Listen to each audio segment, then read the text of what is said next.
Hey guys, Nick here. Today, I wanted to do something different. We've been doing about 5 episodes of penciling Jane the Giant, but today I want to take you guys through a process from start to finish on making a comic. I don't know if you guys remember the kind of diary comic I made a couple weeks ago. But for this video, I decided to turn it into a full-fledged one-page comic. And I want to talk to you guys about my process on how I got it penciled, how I got it inked, and how I got it all finished on a bigger sheet of paper. But yeah, I recorded some time lapses and I guess I'll talk over them. So I'll see you guys after that. All right, so since I already have the diary comic kind of thumbed out, I started with the pencils. So first I started with the bordering. I made sure the borders matched the diary comic, and I just kind of went to town. Made sure everything was straight with my ruler, and then put in the lettering. I used the Ames lettering guide with a ruler and my mechanical pencil to rewrite the words on a bigger canvas, but also change up the words a little bit. They kind of differ from the diary comic, but I think it makes for a little stronger comic when it's bigger.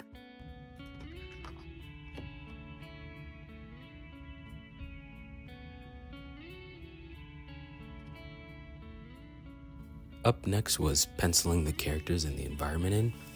Usually for me, I will use the pencils as more of a layout guide just to make sure that the characters are sized right. You could see that I messed up a little bit and restarted. That's okay. I want to make sure they're sized right and in the right place before I get to inks.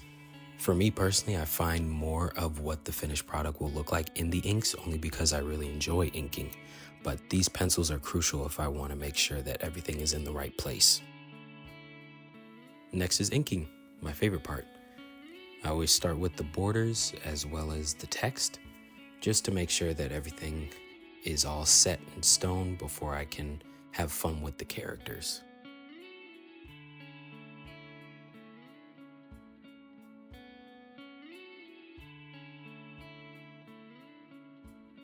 When drawing the characters, I try my best to play with the line weight while also adhering to the pencils.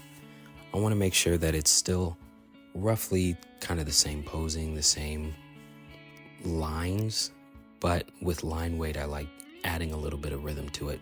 Sometimes it works, sometimes it doesn't, but all in all, it makes for a really fun panel. And sometimes I can find some things that I missed in the pencils, in the inks. Next, I'll go in and hit the backgrounds with a micron marker. I think this one I'm using a number 12, which is kind of a fatter marker.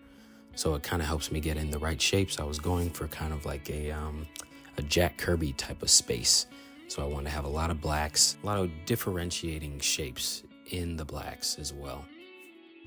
Here I'm still using the fat micron to make sure that the thinner lines that need to be blacked in are kind of bordered in a way where if I go through it with a paintbrush, I won't mess up any of the inks that I've already done. I usually do this for most of the page. I don't fill it in completely. When there's small things, I'll fill it in, but usually when it's the bigger things, I'll just make sure that the border is a little thicker. And now we fill in the blacks. Funny enough, this is like the longest part for me, only because I want to make it as precise as I can and not mess anything up. I still mess up from time to time, but that's nothing a little bit of whiteout can't fix. Also probably the most meditative process, where I'm really not even using my brain. I'm just filling in the blacks. It's kind of like when I was a kid, just kind of coloring in the numbers when I was at like a restaurant or something. It was really interesting and very fun to do. So I'll usually put on like a YouTube video or a podcast and just kind of go to town and finish all this up. Lastly, I will do some touch-ups, add some more dots that need to kind of liven up the panel a little bit, and see how that's working for me.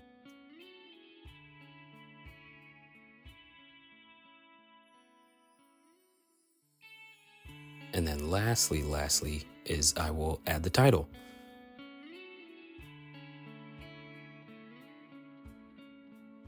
And now we got a finished comic. Easy peasy.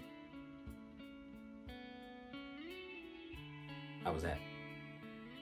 All in all, it took me about 3 hours to complete from start to finish. I had a lot of fun doing it. To be quite honest with you guys, I was really nervous.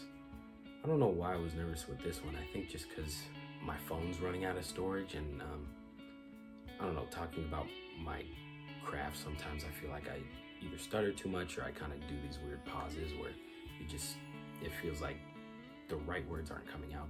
But regardless, I'm still gonna do it. But yeah, if you guys have any questions about the process, let me know. I could either just answer it under your comment, or I can answer it in a video.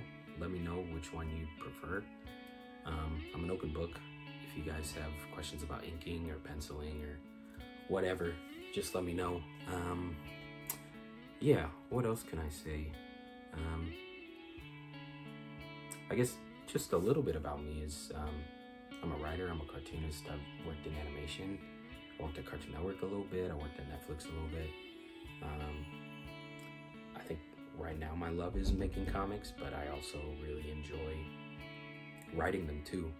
I'm currently writing the Adventure Time comics at Oni Press, so if you have like a local comic shop that you go to, please pick one up and see how it is. I hope it's good. I have a lot of fun doing it. But yeah, I think I also do like a webcomic called The Heel. It's about a girl that wants to be a supervillain, but her husband is essentially Superman. So it's kind of like big conflicts in that web series. So that will be at Koa Comics, KoaComix, if you want to check it out. But other than that, let's keep making comics together. If you guys have any comics that you made during this process, I'd love to see them. So send them over, and yeah, I'll see you guys in the next one. Have a good night.